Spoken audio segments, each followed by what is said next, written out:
चलिए स्टूडेंट्स, आप सभी को मेरा प्यार भरा नमस्कार और खूब ढेर सारा आशीर्वाद। और आशा करते हैं कि आप हमारी स्टडी मेथड और चैनल को ज़रूर लाइक करेंगे, सब्सक्राइब करेंगे और हमारे साथ पढ़ते चलेंगे और लाइफ में आगे बढ़ते चलेंगे। तो आज हम स्टार्ट करते हैं एनसीईआरटी का हिंदी गद्य खंड। ठीक है, कौन सा चैप्टर है ये हम आगे देखते हैं। तो ये गद्य खंड है और शुरू करते हैं इसको। आधुनिक भारत की संस्कृति एक विकसित शतदल कमल के समान है, जिसका एक एक दल, एक एक प्रांतीय भाषा और उसकी साहित्य संस्कृति है। किसी एक को मिटा देने से उस कमल की शोभा ही नष्ट हो जाएगी।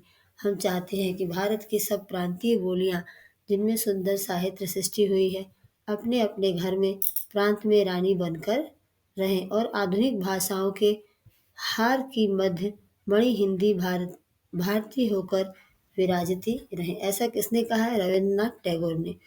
इन्होंने भारत में जितनी भी भाषाएं हैं उनको क्या कहा? भारत की जो जितनी भी भाषाएं हैं उन सबका इम्पोर्टेंस, सबके इम्पोर्टेंस के बारे में यहाँ बताया और कहा है कि वो किसके समान है? सतदल कमल के समान है। भारतीय संस्कृति की एक विरासत है और उसका एक एक दल जैसे सिर्फ पंखुड़ी होती है, वैसे ही प्रांतीय भाषा है, साहित्य है, संस्कृति है। तो उनका कहना है कि किसी एक को मिटा देने से उस कमल की शोभा ही नष्ट हो जाएगी। अगर हम किसी एक को क्या करते हैं? मिटा देते हैं।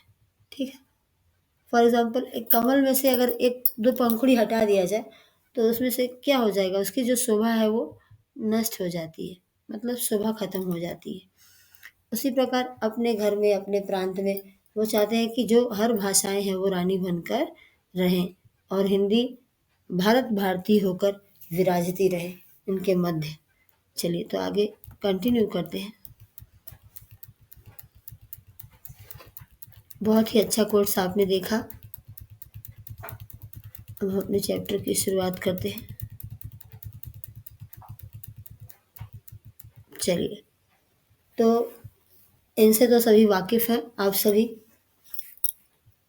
हिंदी पढ़ते हो और प्रेमचंद का नाम ना सुना हो, उनके बारे में ना जानते हो, ऐसी पॉसिबिलिटी बिल्कुल ही नहीं है। तो चलिए हम शुरू करते हैं। प्रेमचंद 1880 और 1936, 1880 से लेकर 1936 तक। इनका जन्म होता है 1880 में और मृत्यु होता है 1936 में।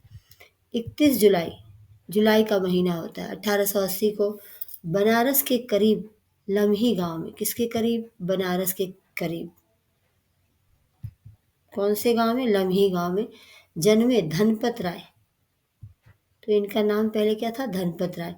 उर्दू में नवाब राय और हिंदी में, उर्दू में किस नाम से? नवाब राय। ये आपको नाम से ही पता चल जाता है।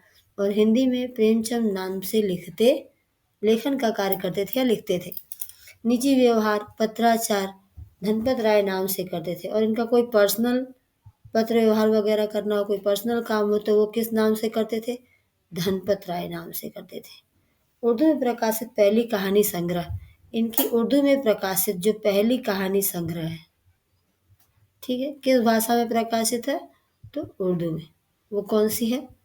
वो है सोजे वतन। नाम से भी पता चल रहा है कि ये उर्दू भाषा में है। अंग्रेज सरकार ने जब्त कर लिया था। किसने जब्त कर लिया था इसको? अंग्रेज सरकार ने।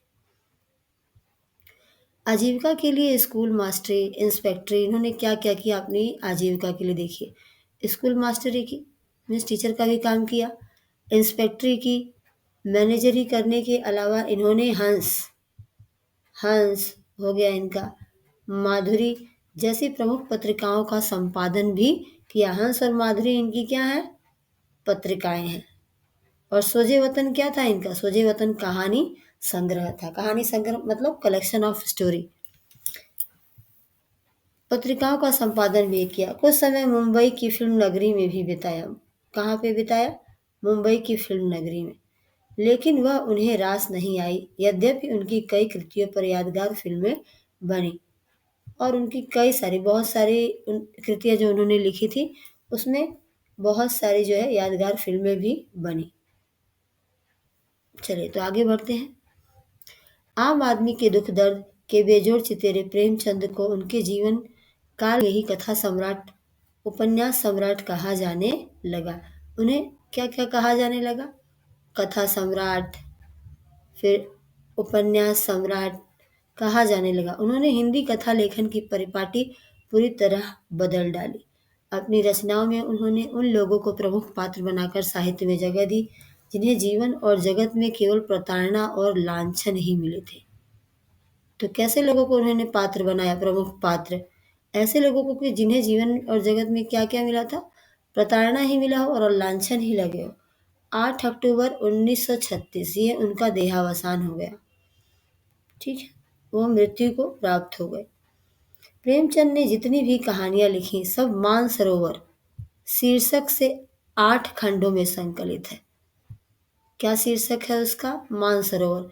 और कितने खंड में संकलित किया गया है? 8 खंड में। उनके प्रमुख उपन्यास के बारे में दिए गए बहुत ही पॉपुलर उपन्यास है, आप देख सकते हैं। गोदान, गबन, प्रेमाश्रम, सेवा सदन है, निर्मला, कर्मभूमि, रंगभूमि, कायाकल्प, ये सारे उनके उपन्यास है। प्रतिज्ञा और मंगल सूत्र।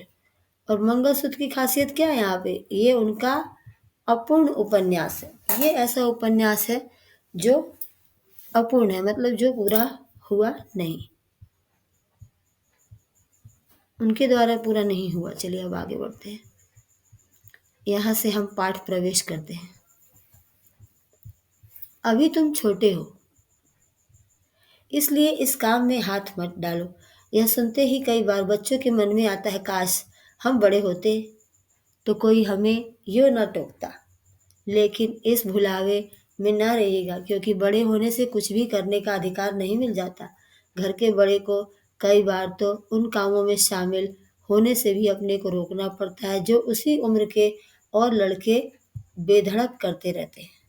जानते हो क्यों? क्योंकि वे लड़के अपने घर में किसी से बड़े नहीं होते। प्रस्तुत पाठ में भी एक बड़े भाई साहब, पाठ का नाम है बड़े भाई साहब, राइटर मुंशी प्रेमचंद। जो छोटे हैं, लेकिन घर में उनसे छोटा एक भाई और है। उससे उम्र में केवल कुछ साल बड़ा होने के कारण उनसे बड़ी बड़ी अपेक्षाएं की जाती हैं। बड़ा होने के नाते वह खुद भी यही चाहते हैं और कोशिश करते हैं कि वह जो कुछ भी करे छोटे भाई के लिए एक मिसाल का काम करे। मतलब कुछ भी ऐसा करे जो छोटे भाई के लिए एक एग्जाम्पल सेट करें, वो एक मिसाल का काम करें। मतलब आदर्श स्थिति को बनाए रखने के फेर में बड़े भाई साहब का बचपन तिरोहित होता जाता है। किसका बचपन तिरोहित होने की बात की गई है यहाँ पे? बड़े भाई साहब की। चलिए तो आगे बढ़ते हैं नेक्स्ट पेज पे।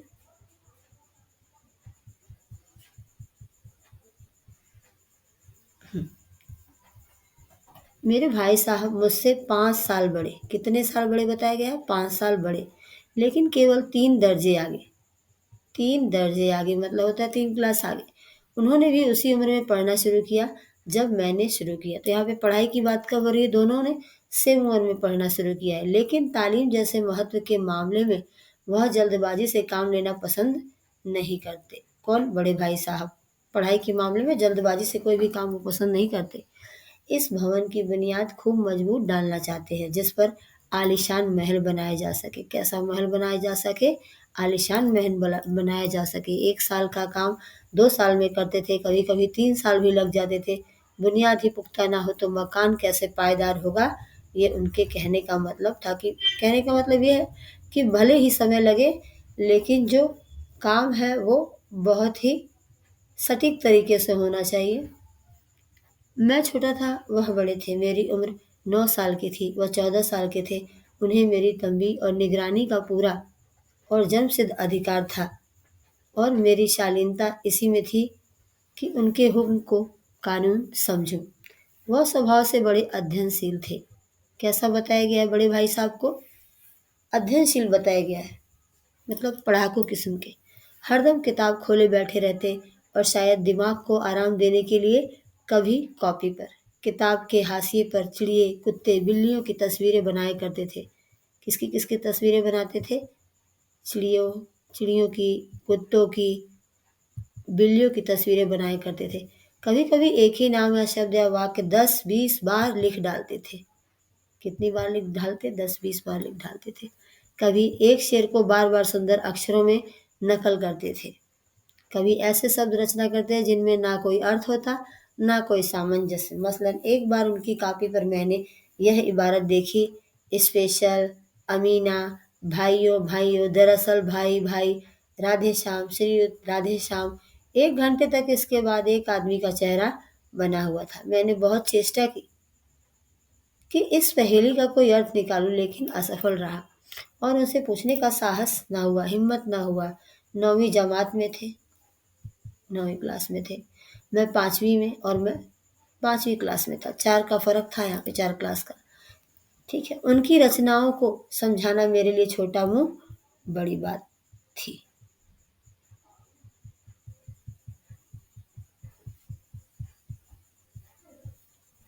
मेरा जी पढ़ने में बिल्कुल नहीं लगता था। 1 घंटा भी किताब लेकर बैठना पहाड़ था। मौका पाते ही हॉस्टल से निकल कर मैदान में आ जाता और कभी कंकड़ियाँ उछालता, कभी कागज की तितलियाँ उड़ाता, और कहीं कोई साथी मिल गया तो पूछना ही क्या। कभी चार दीवारी पर चढ़कर नीचे कूद रहे हैं, कभी फाटक पर सवार उसके आगे पीछे चलाते हुए मोटर कार का आनंद उठा रहे हैं।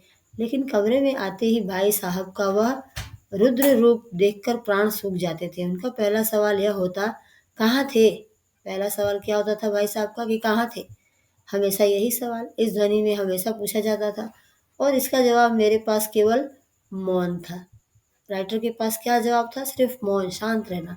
न जाने मेरे मुंह से यह बात क्यों ना निकलती कि जरा बाहर खेल रहा था। मेरा मौन कह देता था कि मुझे अपना अपराध स्वीकार है, और भाई साहब के लिए उसके सिवा और कोई इलाज न था कि स्नेह और रोज से मिले हुए शब्दों में मेरा सत्कार करें। इस तरह अंग्रेजी पढ़ोगे तो जिंदगी भर पढ़ते रहोगे, एक हर्फ ना आएगा, कुछ भी नहीं आएगा। मतलब इस प्रकार पढ़ोगे तो अंग्रेजी पढ़ना कोई हंसी खेल नहीं है कि जो चाहे पढ़ ले। नहीं, ऐरा गैरा नत्थु खैरा, सभी अंग्रेजी के विद्वान हो जाते। यहाँ रात दिन आंखें फोड़नी पड़ती है, खून जलाना पड़ता है, तब कहीं यह विद्या आती है। और आती क्या है? हाँ, कहने को आती है। बड़े बड़े विद्वान विशुद्ध अंग्रेजी नहीं लिख सकते, बोलना तो दूर रहा। और मैं कहता हूँ, तुम कितने घोगा हो कि मुझे देख कर भी सबक नहीं लेते। मैं कितनी मेहनत करता हूँ यह तुम अपनी आंखों से देखते हो। अगर नहीं देखते तो यह तुम्हारी आंखों का कसूर है, तुम्हारी बुद्धि का कसूर है। इतने मेले तमाशे होते हैं, मुझे तुमने कभी देखा जाते?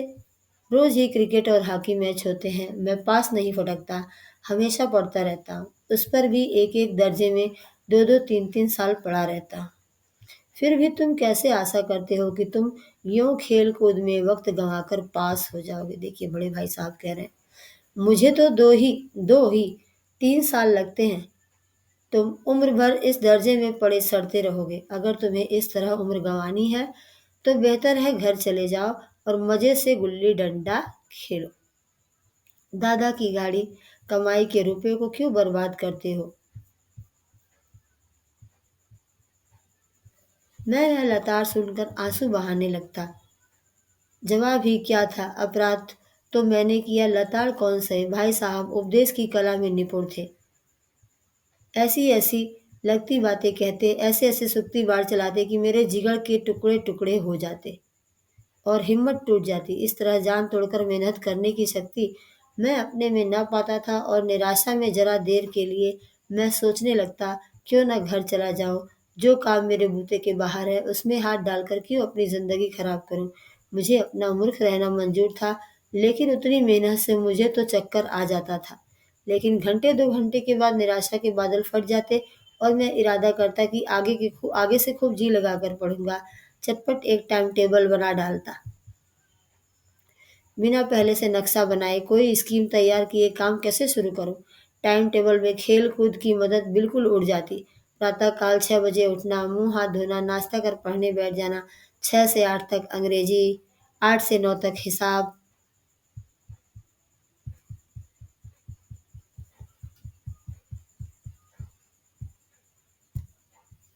9 से 9:30 तक इतिहास, फिर भोजन और स्कूल। 3:30 बजे स्कूल से वापस होकर आधा घंटा आराम। 4 से 5 तक भूगोल, 5 से 6 तक ग्रामर, आधा घंटा हॉस्टल के सामने ही टहलना, 6:30 से 7 तक अंग्रेजी कंपोजिशन, फिर भोजन करके 8 से 9 तक अनुवाद, 9 से 10 तक हिंदी, 10 से 11 तक विविध विषय, फिर विश्राम। मगर टाइम टेबल बना बना लेना एक बात है, उस पर अमल करना दूसरी बात है। देखिए, यहाँ पे बहुत बड़ी बात कही गई है कि टाइम टेबल बनाना एक अमल बात है, बट उसको उसको इम्प्लीमेंटेशन में लाना, अमल करना बहुत बड़ी बात हो जाती है। बनाने को तो कोई भी टाइम टेबल बना लेता है, लेकिन बड़ी बात उसमें है जो उसको फॉलो भी करे। उसकी अवहेलना शुरू हो जाती है। मैदान की वह सुखद हरियाली, हवा के हल्के हल्के झोंके, फुटबॉल की वह उछल कूद, कबड्डी की वह दाव घात, वॉलीबॉल की वह तेजी और फुर्ती मुझे अज्ञात और अनिवार्य रूप से खींच ले जाती, और वहां जाते ही मैं सब कुछ भूल जाता। वह जानलेवा टाइम टेबल, वह आंख फोड़ पुस्तकें, किसी की याद न रहती। मेरे भाई साहब को नसीहत और फजीहत का अवसर मिल जाता, मतलब जरूरत जब जरूरत पड़ती वह नसीहत भी देते और फजीहत भी करते। ठीक है, फजीहत में इंसल्ट भी करते, सलाह भी देते। मैं उनके साय से भागता, उनकी आंखों से दूर रहने की चेष्टा करता, कमरे में इस तरह दबे पाँव आता कि उन्हें खबर ना हो। उनकी नज़र मेरी ओर उठी और मेरे प्राण निकले। हमेशा सिर पर एक नंगी तलवार से लटकती मालूम होती। फिर भी जैसे मौत और विपत्ति के बीच भी आदमी मोह और माया के बंधन में जकड़ा रहता है, मैं फटकार और घुड़कियां खाकर भी खेल कूद का तिरस्कार न करता था, मतलब खेल कूद में लिप्त रहता था। सालाना इम्तिहान हुआ, भाई साहब फेल हो गए, मैं पास हो गया, और दर्जे में क्या आया? प्रथम आया। देखिए, यहाँ पे भाई साहब फेल हो जाते हैं इतना मेहनत करने के बावजूद, और छोटा भाई क्या हो जाता है? पास हो जाता है।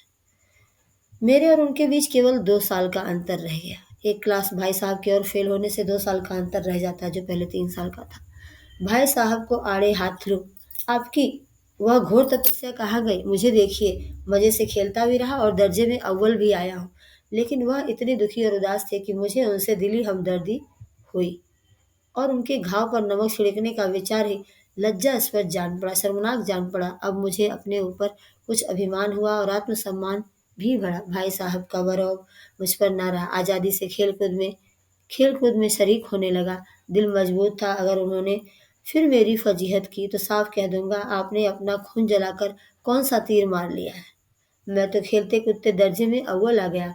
जवान से यह हेकड़ी जताने का साहस न होने पर भी मेरे रंग ढंग से साफ जाहिर होता था कि भाई साहब का वह आतंक मुझ पर न था। भाई साहब ने इसे भाप लिया। उनकी सहज बुद्धि बड़ी तीव्र थी। और एक दिन जब मैं बाहर का सारा सामान गुल्ली डंडे की भेंट करके ठीक भोजन के समय लौटा, तो भाई साहब ने मानो तलवार खींच ली और मुझ पर टूट पड़े। देखता हूँ इस साल पास हो गए और दर्जे में अव्वल आ गए, तो तुम्हें दिमाग हो गया है। मगर भाईजान, घमंड तो बड़े बड़े का नहीं रहा। तुम्हारी क्या हस्ती है, इतिहास में रावण का हाल तो पढ़ा ही होगा। उसके चरित्र में तुमने कौन सा उपदेश लिया, या यूं ही पढ़ गए? महज इम्तिहान पास कर लेना कोई चीज नहीं, असल चीज है।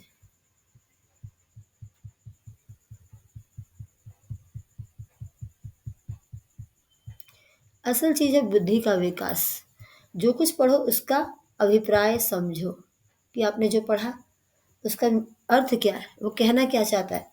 भूमंडल का स्वामी था, ऐसे राजाओं को चक्रवर्ती कहते हैं। आजकल अंग्रेजों के राज्य का विस्तार बहुत बड़ा है, पर इन्हें चक्रवर्ती नहीं कह सकते। संसार में अनेक राष्ट्र अंग्रेजों का आधिपत्य स्वीकार नहीं करता, बिल्कुल स्वाधीन है। रावण चक्रवर्ती था।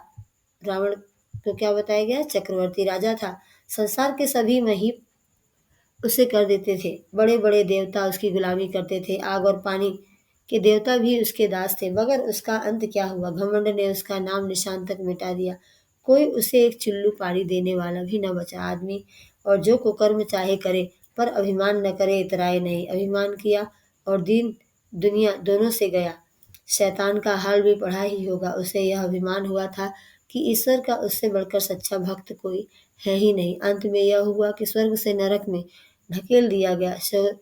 शोहरुम ने भी एक बार अहंकार किया था, भीख मांग मांग कर मर गया। तुमने तो अभी केवल एक दर्जा पास किया है और अभी तुम्हारा सिर फिर गया है। तब तो तुम आगे बढ़ चुके। यह समझ लो कि तुम अपनी मेहनत से नहीं पास हुए, अंधे के हाथ बटेर लग गई है। मगर बटेर केवल एक बार हाथ लग सकती है, बार बार नहीं लग सकती। कभी कभी गुल्ली डंडे में भी अंधा चोट निशाना पड़ जाता है, इससे कोई सफल खिलाड़ी नहीं हो सकता। सफल खिलाड़ी वह है जिसका कोई निशाना खाली ना जाए। मेरे फेल होने पर मत जाओ, मेरे दर्जे में आओगे तो दांतों पसीना आ जाएगा।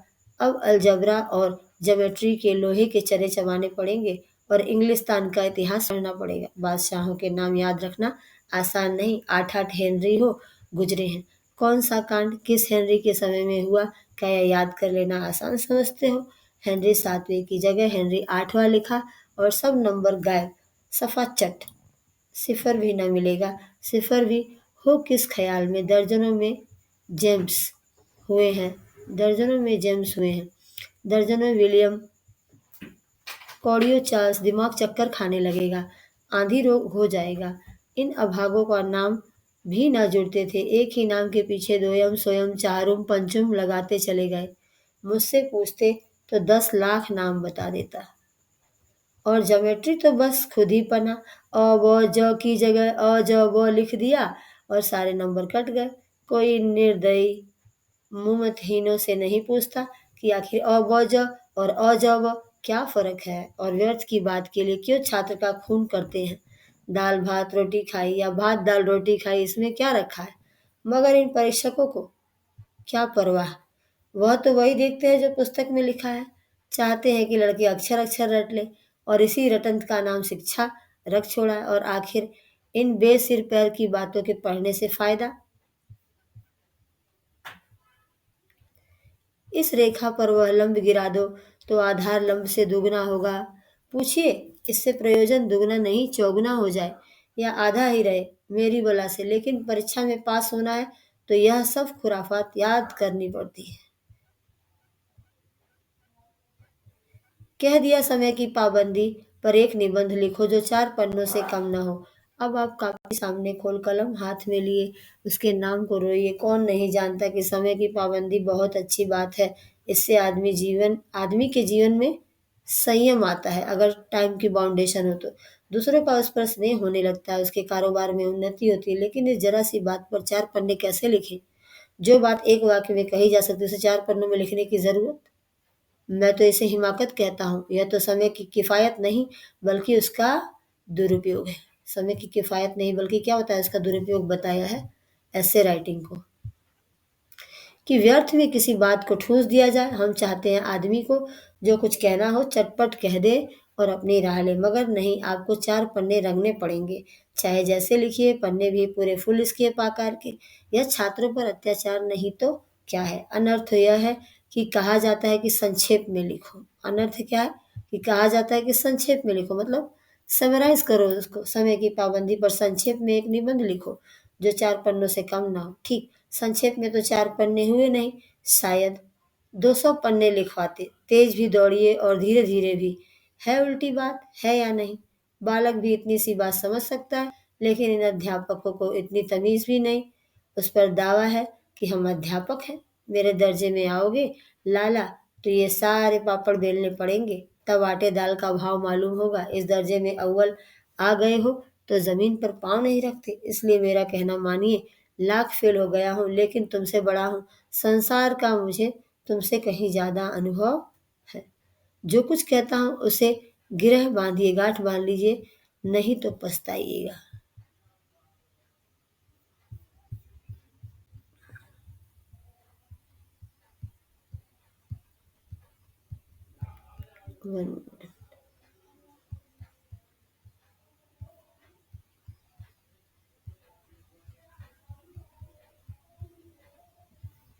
नहीं तो पछताएगा। स्कूल का समय निकट था, नहीं ईश्वर जाने का यह उपदेश माला कब समाप्त होती। भोजन आज मुझे निस्वाद लग रहा है। निस्वाद मतलब बिना स्वाद का लग रहा है। जब पास होने पर यह तिरस्कार हो रहा है तो फेल हो जाने पर तो शायद प्राण ही ले लिए जाए। भाई साहब ने अपने दर्जे की पढ़ाई का जो भयंकर चित्र खींचा, उसने मुझे भयभीत कर दिया। स्कूल छोड़कर घर नहीं भागा, यही ताज्जुब है। लेकिन इतने तिरस्कार पर भी पुस्तकों में मेरी अरुचि ज्यों की त्यों बनी रही। खेलकूद का कोई अवसर हाथ से न जाने देता। पढ़ता भी हूँ मगर बहुत कम, बस इतना कि रोज टास्क पूरा हो जाए और दर्जे में जलील न होना पड़े। अपने ऊपर जो विश्वास पैदा हुआ था वह फिर लुप्त हो गया और फिर चोरों का सा जीवन कटने लगा। फिर सालाना इम्तिहान फिर सालाना इम्तिहान हुआ और कुछ ऐसा संयोग हुआ कि मैं फिर पास हो गया और भाई साहब फिर फेल हो गए। मैंने बहुत मेहनत नहीं की, पर न जाने कैसे दर्जे में अव्वल आ गया। अव्वल आना मीन्स फर्स्ट आ जाना, प्रथम आ जाना। मुझे खुद अचरज हुआ। भाई साहब ने प्राणांतक परिश्रम किया, कोर्स का एक एक शब्द चाट गए। 10 बजे रात तक, इधर 4 बजे भोर से उधर 6 से 9:30 तक। स्कूल जाने के पहले मुद्रा क्रांतिहीन हो गई थी, मगर बेचारे फेल हो गए। मुझे उन पर दया आती है। नतीजा सुनाया गया तो वह रो पड़े और मैं भी रोने लगा। अपने पास होने की खुशी आधी हो गई। मैं भी फेल हो गया होता तो भाई साहब को इतना दुख ना होता, लेकिन विधि की बात कौन टाले। मेरे और भाई साहब के बीच में अब केवल एक दर्जे का अंतर और रह गया। मेरे मन में एक कुटिल भावना उदय हुई कि कहीं भाई साहब एक साल और फेल हो जाएं तो मैं उनके बराबर हो जाऊंगा, फिर वह किसी आधार पर मेरी फजीहत कर सकेंगे। लेकिन मैंने इस विचार को दिल से बलपूर्वक निकाल दिया। आखिर वह मुझे मेरे हित के विचार से ही तो डांटते हैं। मुझे इस वक्त अप्रिय लगता है अवश्य, मगर यह शायद उनके उपदेशों का ही असर है कि मैं दनादन पास होता जाता हूँ इतने अच्छे नंबरों से। अब भाई साहब बहुत कुछ नरम पड़ गए थे। कई बार मुझे डांटने का अवसर पाकर भी उन्होंने धीरज से काम लिया। बहुत कई बार डांटने के बाद शायद अब वह खुद समझने लगे थे कि मुझे डांटने का अधिकार उन्हें नहीं रहा, या रहा भी तो बहुत कम। मेरी स्वच्छंदता भी बढ़ी। मैं उनकी सहिष्णुता का अनुचित लाभ उठाने लगा। मुझे कुछ ऐसी धारणा हुई कि मैं पास हो जाऊंगा, पढ़ूं या ना पढ़ूं। मेरी तकदीर बलवान है, इसलिए भाई साहब के डर से जो थोड़ा बहुत पढ़ लिया करता था वह भी बंद हुआ। मुझे कनकौवे उड़ाने का नया शौक पैदा हो गया। अब सारा समय पतंगबाजी की ही भेंट हो जाता था। फिर भी मैं भाई साहब का अदब करता था और उनसे नज़र बचाकर कनकौवे उड़ाया करता था। मांझा देना, कन्ने बांधना, पतंग टूर्नामेंट की तैयारियां आदि समस्याएं शब्द गुप्त रूप से हल की जाती थी। मैं भाई साहब को यह संदेह न करने देना चाहता था कि उनका सम्मान और लिहाज मेरी नज़रों से कम हो गया है। एक दिन संध्या समय हॉस्टल से दूर मैं एक कनकौवा लूटने बेतहाशा दौड़ा जा रहा था। आंखें आसमान की ओर थी और मैं उस आकाश गामी पथिक की ओर जो मंद गति से झूमता पतन की ओर चला आ रहा था। मानो कोई आत्मा स्वर्ग से निकल विरक्त मन में नए संस्कार ग्रहण करने जा रही है। बालकों की पूरी सेना लगे और झाड़दार बांस लिए इनका स्वागत करने को दौड़ी रही थी। किसी को अपने आगे पीछे की खबर न थी। सभी मानो उस पतंग के साथ आकाश में उड़ रहे थे जहाँ सब कुछ समतल, मोटर कारें हैं, न ट्राम न गाड़ियाँ। सहसा भाई साहब से मेरी मुठभेड़ हो गई, जो शायद बाजार से लौट रहे थे। उन्होंने वही हाथ पकड़ लिया और उग्र भाव से बोले, इन बाजारी लौंडों के साथ ढेले के कनकौवे के लिए दौड़ते तुम्हें शर्म नहीं आती? तुम्हें इसका भी कुछ लिहाज नहीं कि अब नीची जमात में नहीं हो बल्कि 8वीं जमात में हो, 8वीं क्लास में आ गए हो और मुझसे केवल एक दर्जे नीचे हो। आखिर आदमी को कुछ तो अपनी पोजीशन का ख्याल रखना चाहिए। एक जमाना था कि लोग 8वां दर्जा पास करके नायब तहसीलदार हो जाते थे। मैं कितने ही मिडिलचियों को जानता हूँ जो आज अव्वल दर्जे के डिप्टी मजिस्ट्रेट या सुपरिटेंडेंट हैं। कितने ही 8वीं जमात वाले हमारे लीडर और समाचार पत्रों के संपादक हैं। बड़े बड़े विद्वान उनकी मातहती में काम करते हैं और तुम उसी 8वें दर्जे में आकर बाजारी लौंडों के साथ कनकौवे के लिए दौड़ रहे हो। मुझे तुम्हारी इस अक्ली पर दुख होता है। तुम ज़हीन हो, इसमें शक नहीं है, लेकिन वह ज़ेहन किस काम का जो हमारे आत्मगौरव की हत्या कर डाले। तुम अपने दिल में समझते होगे मैं भाई साहब से महज एक दर्जा नीचे हूँ और अब उन्हें मुझको कुछ कहने का हक नहीं है, लेकिन यह तुम्हारी गलती है। मैं तुमसे 5 साल बड़ा हूँ और चाहे तुम मेरी ही जमात में आ जाओ और परीक्षकों का यही हाल है तो निसंदेह अगले साल तुम मेरे समकक्ष हो जाओगे। समकक्ष मीन्स क्या होता है? सेम क्लास में हो जाओगे और शायद एक साल बाद मुझसे आगे भी निकल जाओ। लेकिन मुझे में और तुम में जो 5 साल का अंतर है उसे तुम क्या खुद भी नहीं मिटा सकते?